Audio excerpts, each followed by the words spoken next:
Vamos lá, pessoal, vamos dar continuidade à nossa aula, falando agora sobre candlestick, tá bom? Então vamos lá, vamos para o nosso gráfico. O que é o candle? O candle são essas velas que nós temos aqui, que nós observamos aqui no gráfico, tá bom? Através desse candle, o menor time frame dele, ou seja, o menor tempo, é o candle de 1 minuto. Deixa eu colocar aqui o candle de 1 minuto. Pronto, candle de 1 minuto. Vamos pegar ele como base, certo?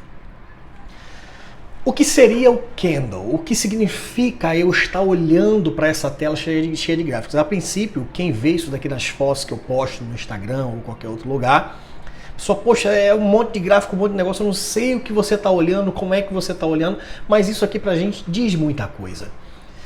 O candle, esse corpo do candle, certo? Ele nos diz muita coisa do que está acontecendo no mercado. Dentro dele, nós fazemos a nossa análise de tape reading. No tape reading, você está olhando o que o candle está refletindo. O candle é uma sombra do que já aconteceu ou do que está acontecendo, tá bom? No tape reading, você tem uma visão mais clara de quem está fazendo o mercado se movimentar, quem deu aquela movimentação para aquele candle, etc e tal. No candle, você já vê tudo formado. Quem foi que venceu a briga naquele minuto, naquele lapso temporal, de onde o preço saiu, para onde o preço vai, porque dentro dele você tem 4 informações. Olhando para um candle, você extrai logo de cara 4 informações. Primeiro, onde foi a abertura do candle. Segundo, onde foi a máxima, onde foi a mínima. E quarto, onde foi o fechamento. Então, dentro de um candle você tem 4 informações. Abertura, máxima, mínima e fechamento. Tá bom? Vamos à prática. Como é que isso funcionaria? Os candles vermelhos, eles significam que são candles de queda. Por que candle de queda? Porque significa dizer, vamos pegar esse daqui, certo? Deixa eu aproximar um pouquinho mais. Pegar esse candle aqui que fechou bonitinho. Significa dizer que o candle, ele abriu aqui nessa região, veio durante 1 minuto e fechou aqui, tá bom? Aí, esse próximo candle já abriu no 2º minuto, porque cada um desses daqui, como nós estamos num time frame de 1 minuto, então de 1 em 1 minuto vai ter um candle abrindo e fechando. 1 minuto, abre outro candle, terminou 1 minuto, fecha outro candle, tá bom? Então 1 minuto, esse daqui abriu aqui em cima, veio, derreteu, fechou aqui embaixo. Passou para o próximo. Esse daqui abriu aqui, certo? Caiu, só que ele subiu, não conseguiu fechar aqui embaixo. Ele subiu e fechou aqui em cima, tá bom? Esses palitinhos que nós vemos aqui, um candle e outro, são chamados pavis. São os pavis. É onde o mercado circulou, não teve força para se manter, veio para o ponto de abertura, subiu e fechou aqui nesse outro ponto. Aqui, ó. Esse candle abriu aqui, saiu daqui, certo? Abriu, veio até aqui embaixo, experimentou, não conseguiu, fechou aqui no mesmo ponto de entrada, já abriu outro e esse daqui sim conseguiu fechar. No de 1 minuto, ele fica um pouco conturbado. É um time frame muito rápido. Certo? Então, às vezes, quando o mercado, por exemplo, aqui está dizendo que esse candle veio, abriu lá em cima, desceu, não conseguiu ficar aqui embaixo, fechou aqui. O certo seria ele abrir aqui nessa mesma região. Só que como o time frame é de 1 minuto, ele dá esse pequeno bug, tá bom? Ele dá esse spreadzinho aqui, já mostra que ele abriu aqui, porque é questão de segundos, milésimo de segundo, e aí o mercado vai desenhando. Vamos aumentar aqui o time frame, ó, 2 minutos. Tem gente que opera, tá? 1 minuto, 2 minutos. Só que eu acho que são gráficos muito poluídos. 2 minutos, 1 minuto. Eu prefiro de 5 minutos em diante, tá bom? Eu prefiro de 5 minutos em diante, porque o gráfico está melhor desenhado de 5 minutos. Aí pronto, ó. Temos aqui da mesma forma, ó. O de alta. O mercado veio, ó. Abriu nessa região.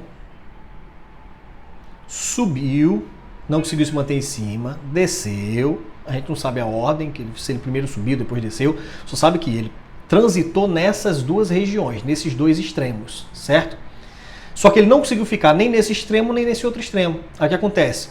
O mercado veio, não conseguiu ficar embaixo, passou pelo ponto que ele abriu, subiu, não conseguiu ficar em cima, fechou aqui, passou para o próximo. Da mesma forma, veio, fez pavio para baixo, pavio para cima, não conseguiu, fechou aqui na máxima desse candle anterior. Só que aí ele abriu aqui, ganhou uma força, conseguiu subir.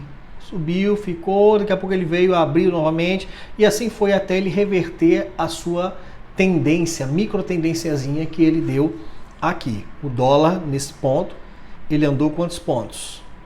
9 pontinhos, depois ele veio e caiu 12 pontos logo em seguida, tá bom? Isso não está em frame de 5 minutos, então 5, 10, 15, 20 e assim vai. Se você quiser ver o tempo logo total, você clica aqui com a cruzinha, você já sabe na sua plataforma, né?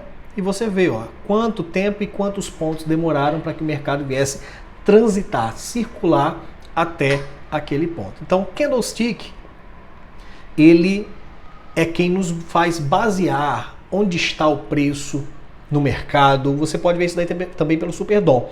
Só que, se você for tape reading apenas, por exemplo, você tem que anotar os pontos no papel, certo? Ou ter uma memória muito boa para lembrar os pontos que foram importantes para o mercado. O bom de você estar com um gráfico é porque você vê a região que teve um certo suporte, uma certa resistência, aí você pega e traça aquela regiãozinha.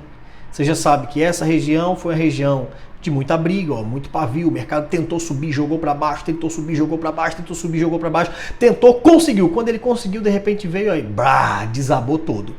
São regiões de resistência que o mercado encontrou.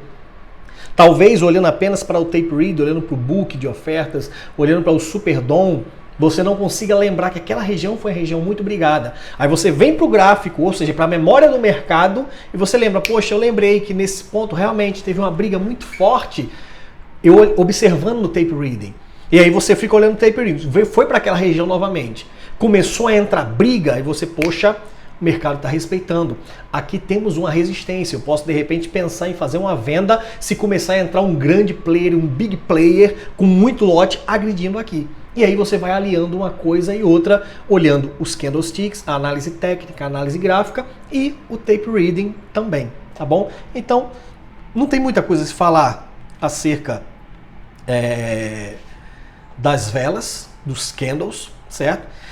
Não vou me ater a estar falando sobre engolfo de alta, as figuras que eles formam, o enforcado, engolfo de alta, engolfo de baixa, tweezer top, não sei o que. Não tem motivo, isso daí tem tudo na internet, gratuitamente para você.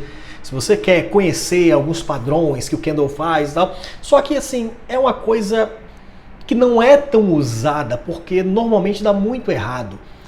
O padrão do homem enforcado, um ombro, cabeça, ombro, a figura em si, tudo bem. Mas se você for olhar candle a candle, o que o candle está querendo dizer, um engolfo de baixa, um tweezer top, isso aí, você vai se perder, porque toda hora o candle está formando uma figura.